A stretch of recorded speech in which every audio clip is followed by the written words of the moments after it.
Greetings, my Kardec radio friends, from the voice of Allan Kardec. And welcome from the Voice of the Spirits. We are here today to take you on another audio journey through The Spirits Book by Allan Kardec. The subject of today's journey is the remembrance of corporeal existence, covering questions 304 to 310. Enjoy. Question 304.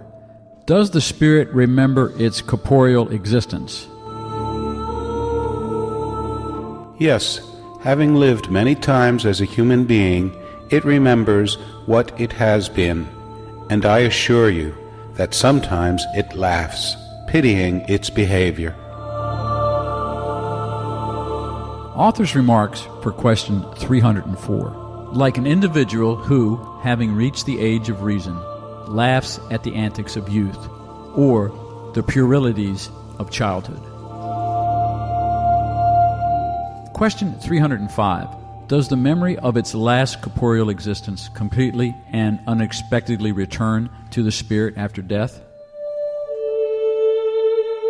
No, it returns little by little, like something that appears out of the fog, and to the degree that the spirit fixes its attention on it.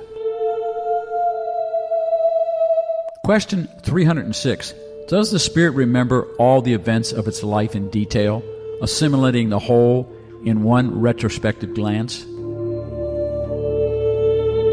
It remembers things according to the consequences they hold for its situation as a spirit, but you should understand that there are circumstances to which it attributes no importance whatsoever, and which it does not even try to remember.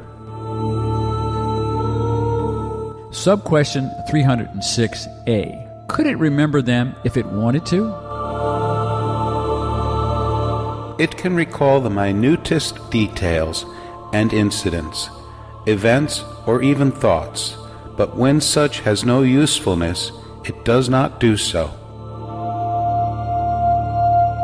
Sub-question 306B. Does it see the purpose of its past earthly life in relation to its future life?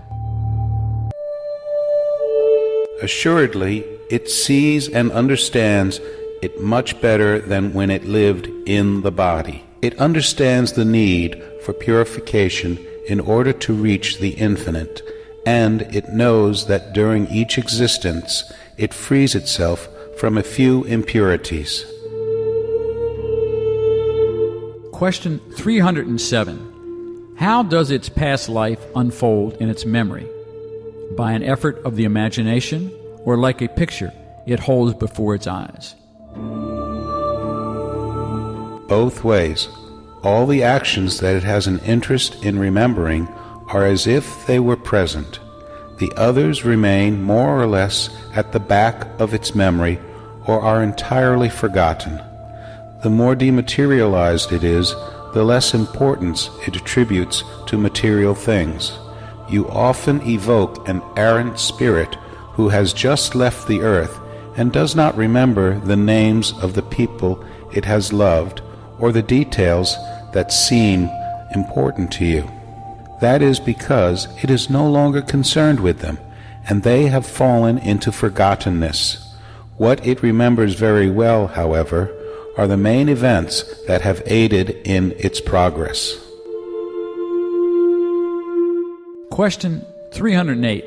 Does the spirit remember all the lives that preceded the one it has just left behind?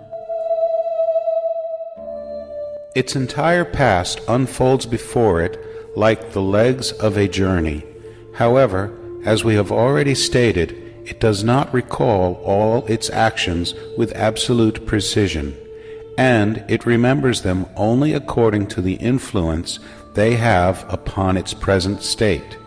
As for the earliest existences, those that may be regarded as the spirit's infancy, they are lost in the void and disappear into the night of forgottenness. Question 309. How does the spirit regard the body it has just left behind? As an ill-fitting garment that has inconvenienced it and which it feels happy to have gotten rid of. Sub-question 309. What sentiment does it experience at the sight of its body decomposing? Almost always indifference. It is a thing it no longer cares about. Question 310.